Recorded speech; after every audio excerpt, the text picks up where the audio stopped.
What's up, everybody? Welcome back to the NYG Blue Zone. It's your boy Atticus coming at you today with a preview show of the New York Football Giants hosting the Washington Commanders this Sunday.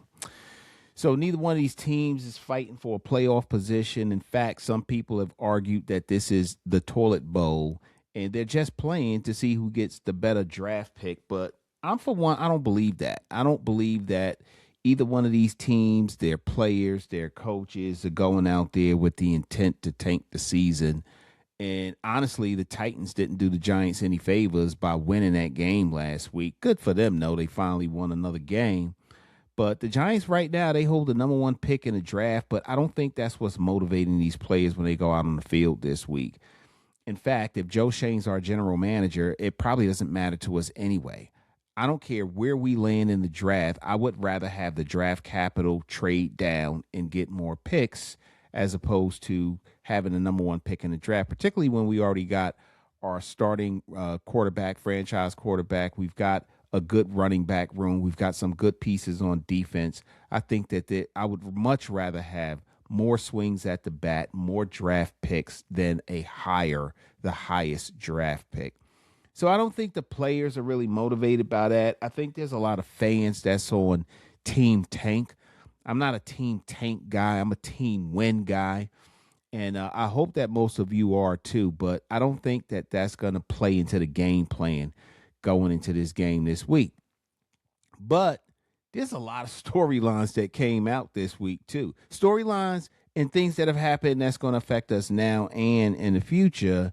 So we got some injuries, we got guys returning, some depth signings, and overall just two teams that's searching for some kind of footing heading into the final stretch of 2025. There's 4 games left for both teams, and I think both teams are really going to try to win these games. So we're going to talk about all the latest news, what it means for this week's matchup, what it means for the future and all that. But before I get into all of that, I want to ask you guys to please like, subscribe, and hit that notification bell so that every time we drop some content, you're one of the first ones to be notified.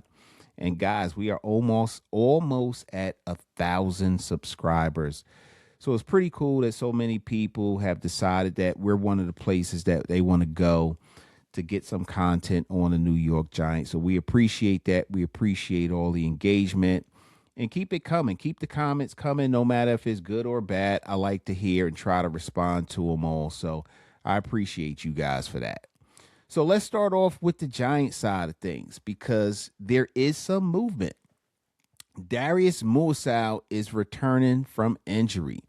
And let's be honest and fair, he ain't a world beater. The guy's a 6th-round draft pick from the 2024 draft. He was drafted to be a depth piece behind Bobby Okereke and Micah McFadden. And honestly, we see that we desperately need the depth. Like, if anything that we've seen this year is that Joe Shane did a terrible job of making sure that we had enough pieces behind our starters so that we could survive some of these games, that those pieces could come in and give our guys a rest and we wouldn't miss a beat and would continue to be in position to win these games. And he has failed at that. But having Darius Moussaou come back is a big deal for the Giants because when he first joined the team, you could see that there was a significant drop-off in his position. He wasn't able to put forth the type of effort and be effective when he was on the field. And we hurt. It actually hurt us. But we did see improvement this year. The more he played, the better he got. The more he was coached up, the better he got. So finally, when he started playing well, he was making TFLs. He was good against the run. He knew where to be, whether it was the A or the B gap. And he wasn't as much of a drop-off from having Micah McFadden on the field as he was before. And then he got hurt. And then we had Flanagan Fowles come in. And he was a drop-off from Moussaou. And then he started to play better, and he got hurt. And then we just had a rotation of different players who just weren't really ready to play under the spotlights when we needed them to play the best. So we missed him. So he's coming back, and he's not the centerpiece of our defense. He's still a developmental player. He's still a depth piece, but he's a young guy that the Giants like. He understands the system, and him coming back to play this week is absolutely going to help to stabilize the depth that we've been missing, especially because Micah McFadden isn't ready to go and hasn't been on the field. Speaking of which, he is still out, but he wants to get back up on the field. According to Coach Mike Kafka, he sees him around the facility and he's training hard, playing hard. He's just about ready to go, and he'll probably make an appearance, his first appearance back, maybe when we play the Raiders. So, and people will say, why you want to come back now? It's the end of the season. What does that do for anybody? Well, it doesn't do anything for anyone but Micah McFadden, and it helps us to stop the run, which we haven't been able to do. Yeah, this is a season loss, but players still want to play. They still want to be effective. They're still trying to make sure that they get enough film out there so that they get handsome contracts when their time comes. So I get why he wants to play, and we desperately need him. And now that Moussaou is getting better, he could probably finally be the depth piece that he was drafted to become for the Giants. So he's pushing to come back. But as of now, he's still going to be on the sideline, hoping to get back on the field. And while he's the biggest loss that we've seen at that middle linebacker position, and this is not to take away anything from Bobby Okereke, because he has played quietly, he's played very well. I mean, he's at the top of the league in tackles again. He's as reliable as he's ever been. And last year, remember, he had a dip in his numbers because he was playing through injury, but he played okay. This year, he's played better. Even though he's a step slower, he's played better. So that's good to see. But, if Micah McFadden gets back, he plays fast. He gets downhill quickly. He's a tackle for loss machine. And when he went out, we definitely felt his absence. So in addition to Moussaou returning, there's another depth piece that the Giants brought on this week. They signed Casey Rogers, a defensive tackle. And this ain't a big name. He ain't a household name. There's nothing flashy or sexy about this dude. But it was a necessary signing because the Giants are definitely missing depth at the interior defensive line position. Like, they've taken a beating up there, and they need fresh legs to give Dexter Lawrence and Darius Alexander a break. And give them breaks earlier in the game so that as we get into the more important minutes, as it has become for the Giants in the later stages of the game, you need Dexter Lawrence fresh. You need Darius Alexander fresh. I don't think Nacho's going to be playing, but whoever's in there who have been cornerstone pieces of that defensive line needs to be fresh. And the only way that you can do that is if you have depth at that position. So Casey Rogers gives us that depth that we need. So, and with Washington potentially turning to the ground game based on the situation that's going up with their quarterback position, this signing makes a lot of sense for them. And then the Giants also brought Cameron Johnston onto the practice squad, which is something that they desperately needed to do. And I'm going to tell you why. The Giants have done a poor job with personnel management with this team, particularly on special teams. And we saw this happen last year when Graham Gano was suffering through an injury and he wasn't even available to suit up and play for a game, and we had no kicker. And then we saw Jamie Gillen actually taking kicks for the team. And I think he actually made a field goal or an extra point or something like that last year. But it put us in situations where you had to go for it on fourth down, in situations where you would normally either kick a field goal or you would punt. We did the same thing again this year. Now, this was a Dable thing where he failed to have a kicker on the roster, where you had Graham Gano once again injury prone, who wasn't available to play, and we had no kicker. How many times do we have to go through a situation where a kicker caused us to lose the game? And in this case, it wasn't the kicker. It was the fact that the coach didn't have one, caused us to lose the game. So Kafka, he got word that there was something going on with Jamie Gillen, where he may or may not be available to play. When he's questionable, you better get somebody on this team that can punt the ball, Because if you're in a fourth and whatever situation and you're deep in your territory and you turn the ball over to the other team, you put yourself in a bad situation. Why? Because you were bad at personnel management. So I think this makes sense. It's better to have the guy and not need him than to need him and not have him. So I think it was the right move at the right time.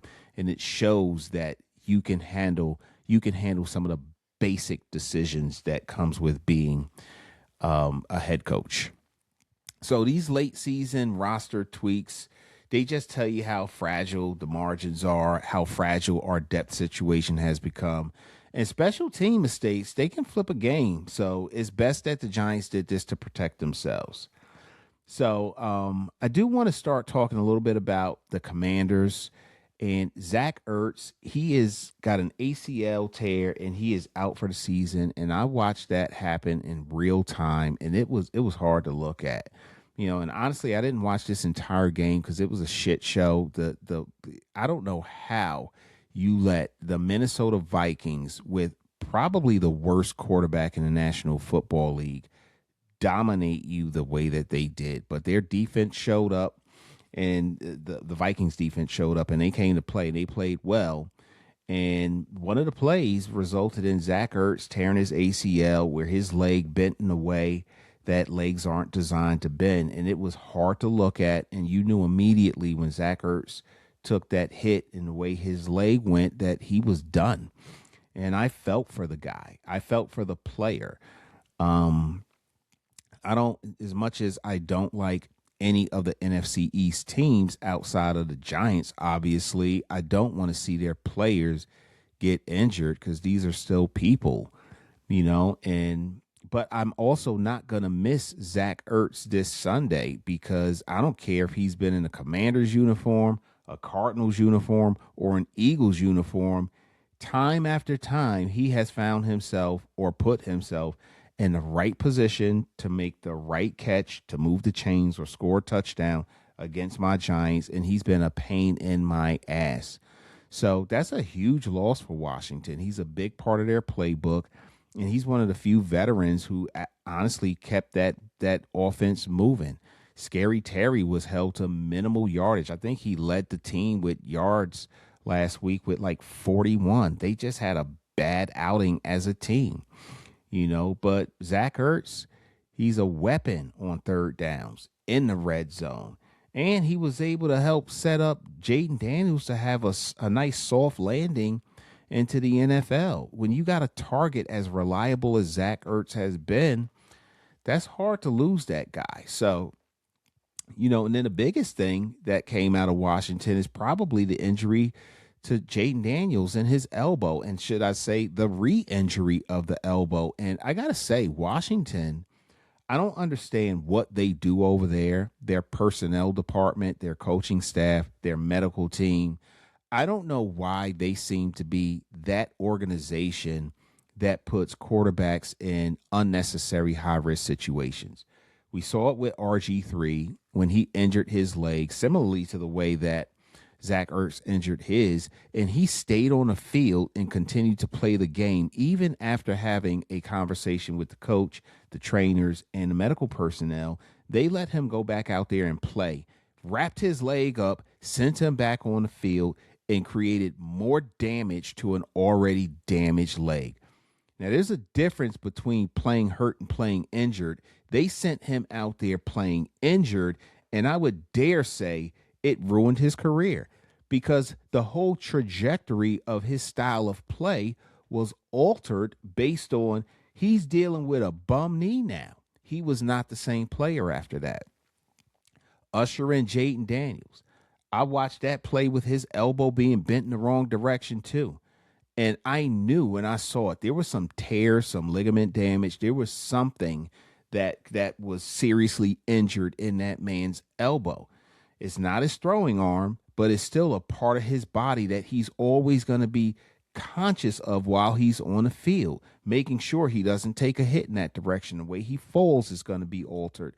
Everything that happens with him on the field is going to be guided by this thing in his mind telling him his arm ain't right. He's not going to run out of the pocket the way that he used to. He'll probably take more sacks. And to bring him back when your team is 3-9 and your chances of making the playoffs are slim to none. And I'm not saying if he's healthy, you don't put him back, but it's like they forced him back. And then for him to re-injure that same arm, and he looked like dog shit anyway. Why would y'all do that to this player as an organization? I don't understand what Washington does over there, what's in the water over there, but it has happened with different coaching staffs over the years. So he's questionable to play, and he's a competitor. So if you ask him, he would probably say he would like to be out there with his boys. Should he be out there? Absolutely not. The coaches should sit him. And this isn't me wanting some type of advantage because I think we're a better team anyway at this point. But this is about the player. I'd love to see him and it's unfortunate that him and Malik Neighbors can't be on the field together again. I would love for Malik Neighbors to finally get revenge against these guys, but he's not going to be there either. But what they're doing with this quarterback, if they put him back out there, is stupid. But if he does play, they're going to have him handing the ball off a lot because they want to reduce the amount of potential hits that he's going to take. They want to reduce the amount of throws that he's going to make. What I would do, I'd sit him for the rest of the year. But who am I? Let him start him. And then on top of that, Washington's offensive line is an absolute mess. And this is after they made huge financial investments to improve that line. And they saw some dividends when they first took the field, game one of the season, maybe even a little bit game two. But they've regressed, man. And then a lot of their starters, they're either limited or questionable to play. Their pass protection has been so streaky even when they're healthy. And now it's worse. And that's advantage Giants, right? This is something that Dexter Lawrence, Brian Burns, Abdul Carter, and Kayvon Thibodeau should absolutely be ready to attack. And not for nothing, with the reinforcements that they just brought in to help Dexter Lawrence, with Brian Burns already playing at a high level, particularly when they have him and Abdul Carter on that same side of the line. And then Kayvon Thibodeau, he's back. He's not going to be playing hurt or injured. He's okay. And he's coming back. So he's been limited so they could make sure, but he's coming back. This is the perfect opportunity. This is one of those opportunities that when presented and you got that much talent that we do at the edge rusher position in the interior part of that defensive line, they should absolutely take advantage of. Dexter Lawrence, I'm going to go on record and saying he should get 2 sacks. Brian Burns should get another, and I would love to see Abdul Carter get 1 or 2.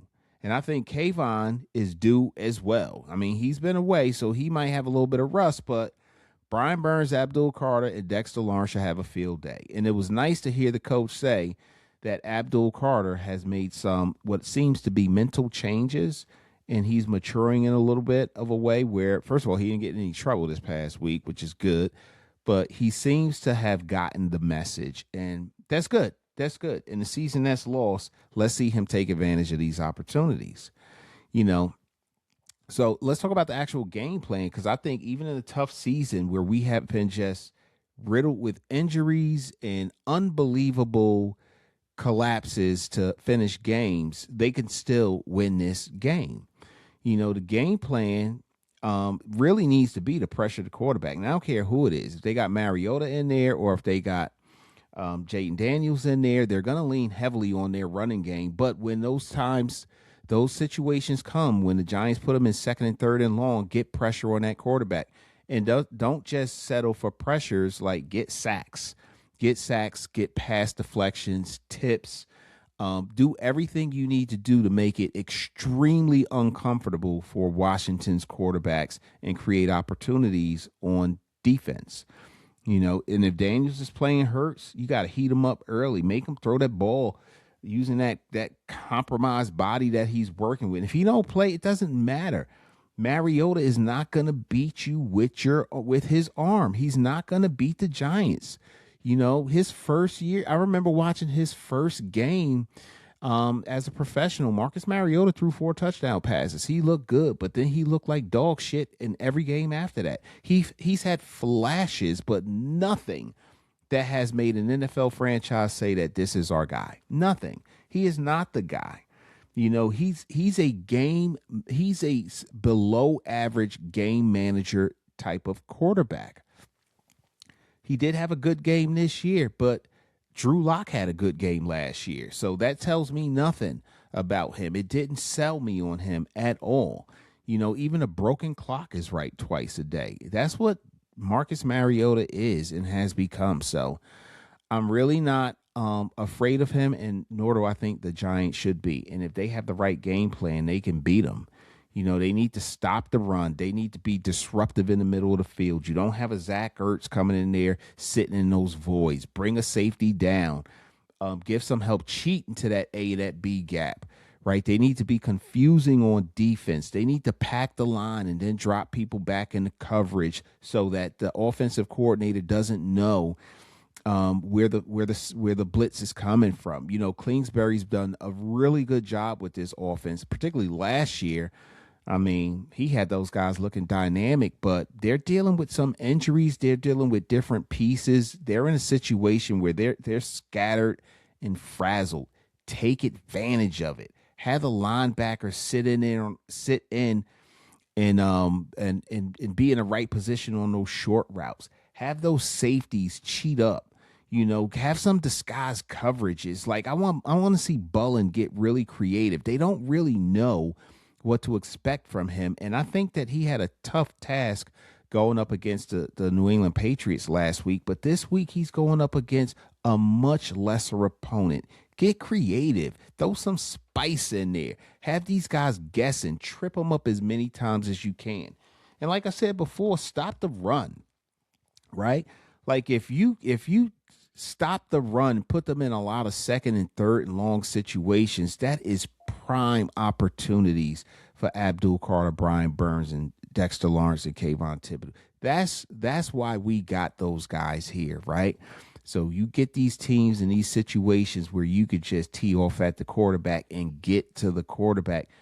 That's what this defense was, the idea of the design of this defense, and they just haven't been able to put that together. And this is the perfect time. This is a get right game for the Giants, for them to put that all together and show everybody what we thought the Giants defense was going to look like. You know, so what does this game mean? Like, what's it going to be? This is an evaluation week, right? And nobody's pretending that the Giants are making a playoff run this week, right? We ain't saying that. But I'm also saying that we ain't taking. They want to win. They are not going to tank the season for a player. They already got their franchise quarterback. They already have a solid running back room. The tight end room is improving. The offensive line has been gelling. I'm liking what I'm seeing in a lot of areas on the Giants. There's a few things, a few pieces away from being a playoff contending teams. They're very close, very close. So this game is all about evaluations. It's all about Mike Kafka doing what he needs to do to be considered as a head coach in this league. I think he really didn't do a lot to build his case last week. In fact, he's made some decisions that made me say, yeah, he ain't ready for a head coaching position, at least with the Giants. But I haven't changed my feelings about him as an offensive coordinator. I think he's very good. I like what he's done with this offense. I like what he's done given the fact that he lost key players on this offense, and this offense has kept this team in games all year, with the exception of maybe one or two games, but he's entitled to that. So I like Kafka's offensive mind. But you got Charlie Bullen, who's a interim defensive coordinator. You think he's not trying to put some film out there so that he can get a job or keep a job? You think that Tim Kelly's not trying to put film out there? You think some of these players who are playing for contracts aren't trying to put film out there? These guys want to win. I want to see them win. I'm tired of going to games or watching games and being on the losing side of the scoreboard. I'm tired of it. We finally look like a more than competent and capable football team on the offensive side of the ball. And I would dare say that in 10 of the 12 games that we've played so far, 10 of the 13 games we've played so far, special teams has looked okay. But those other 3 games, oh my God, what a letdown. Defensively, I have not seen a complete game for the defense since Jackson Dart's first start against the Chargers. And maybe that performance they put on against the Eagles on Thursday Night Football. But that Thursday night game on against the Eagles, I think the Eagles did more to shoot themselves in the foot than the Giants did to win it. I'll take it.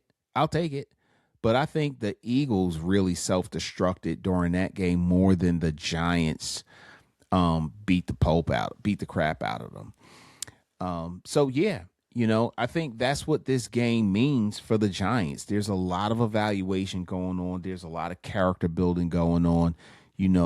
Losing these games late in the season, it really shows what type of players you got, like who's really in it, who's really got that dog in them, who's still fighting, who's showing improvement, like who's checking the boxes that you got on your sheet that tells you whether or not a guy should stay or a guy needs to go, whether that's a player or a coach. And it's a tone setter for the offseason, right? It's really when you leave the field for the last time during a season with an L and you compare that to what that feeling is that you have when you won, it's different. The energy's different. The vibe is different. The universe interacts with you. It's just different. So I think the Giants really want to get out there and they want to win this game for a variety of different reasons. So I want to also talk about these 3 players in particular. We got Jermaine Illuminor, Wan'Dale Robinson, and we got Isaiah Hodgins. And all 3 of these guys are in a situation where either their contracts are up or they're going to become free agents. And the Giants are in a prime position right now to make a decision on what they want to do with their futures, right? Jermaine Illuminor came into a broken offensive line. Obviously, we had Andrew Thomas there, but there were a lot of questions, even at the center position. But he has solidified the right side of that line, with the exception of one game where and I think it was against the Bears, where he just had 2 completely blown protections. Outside of that game, Jermaine Illuminor has been very good for the New York Giants. We actually have a respectable or functioning offensive line at this point. I mean, years past prior to him coming here, we were just an absolute mess in protecting the quarterback and opening up run lanes. They got to find a way to sign this guy.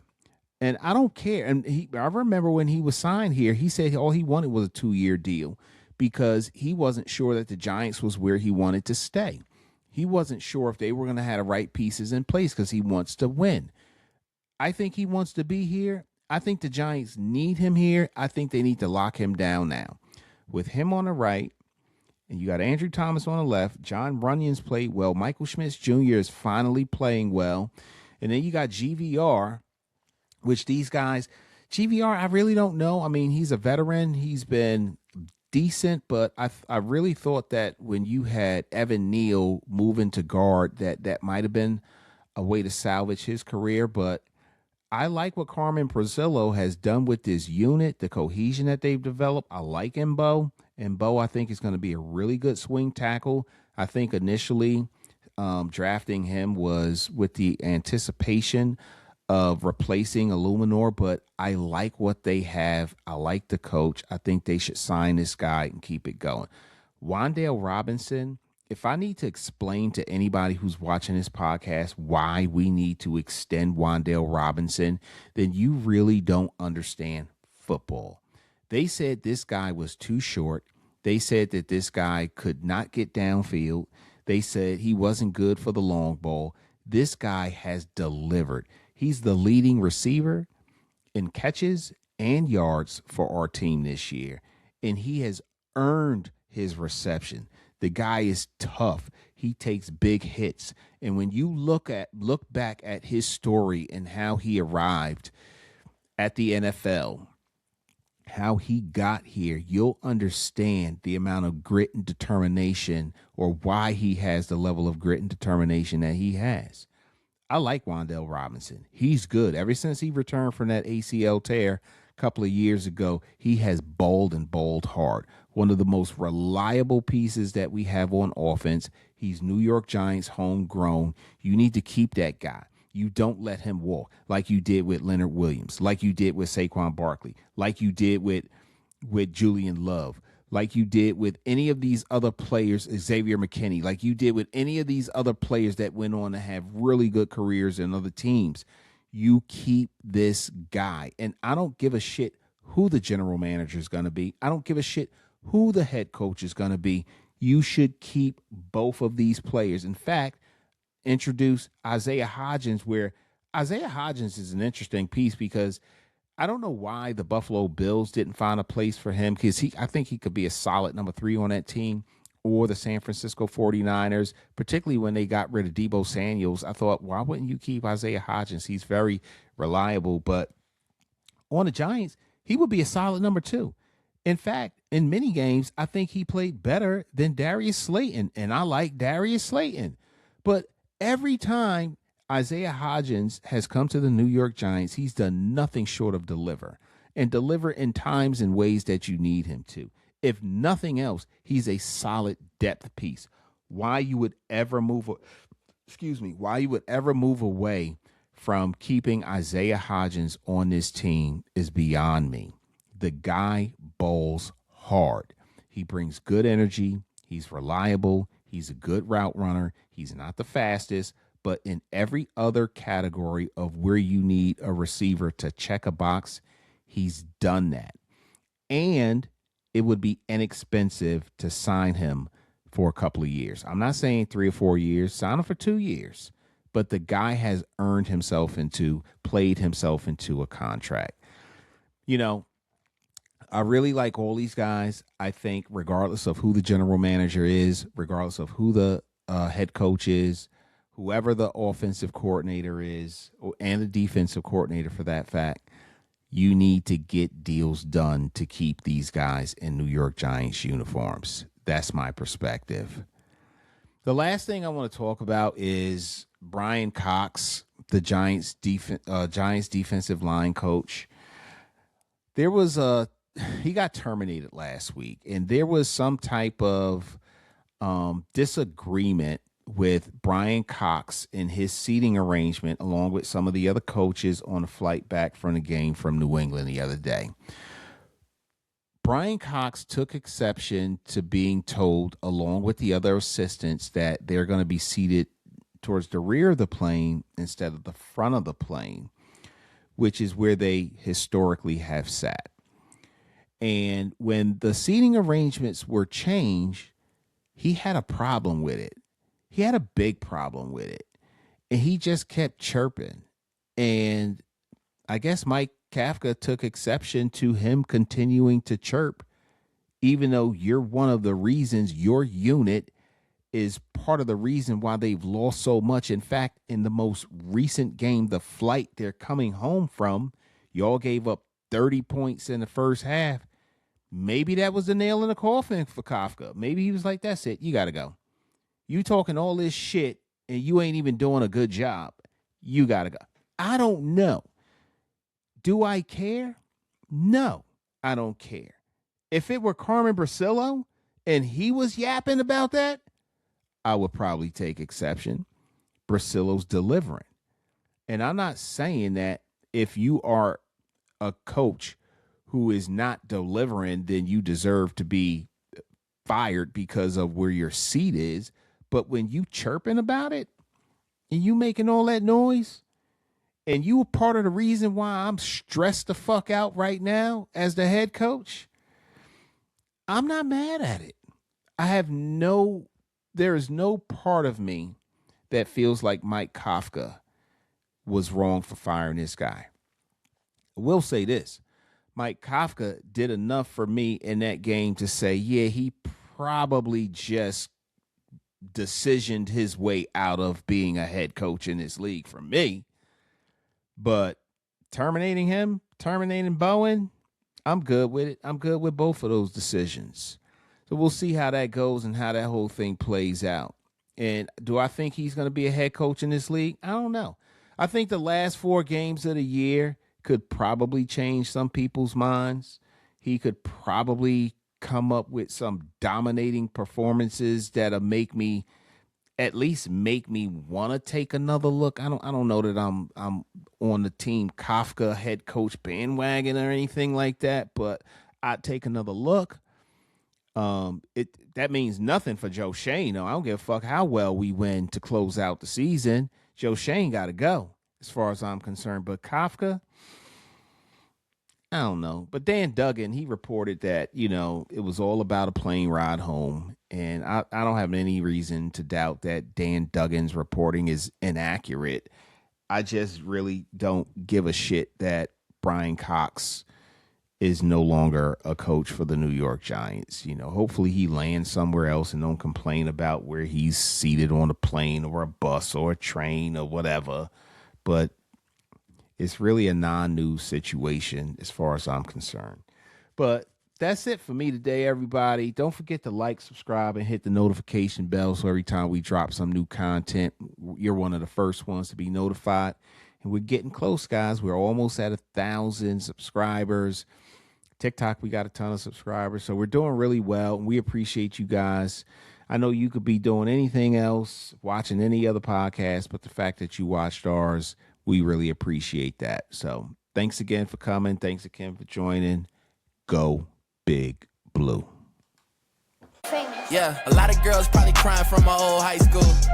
Look, they see me everywhere they go. I probably would too. Look, crossed over to the Jordan man like I'm Michael. Yeah, eating blessings so much I might need lipo. Yeah, tailored for the doves like I'm walking in chucks. Yeah, it's just in this plan, man, I see all y'all shook. Look, knew that I was great ever since I was a rook. Man, all y'all singles making me look good. Okay, praise to the Most High, yeah, that's Jesus. Look, but when it come to this rap thing, I can't lose. Yeah, back-to-back number ones, that's a thing greats do. Yeah, tell them boys that ain't nothing I can't do. It's my year. It's my year.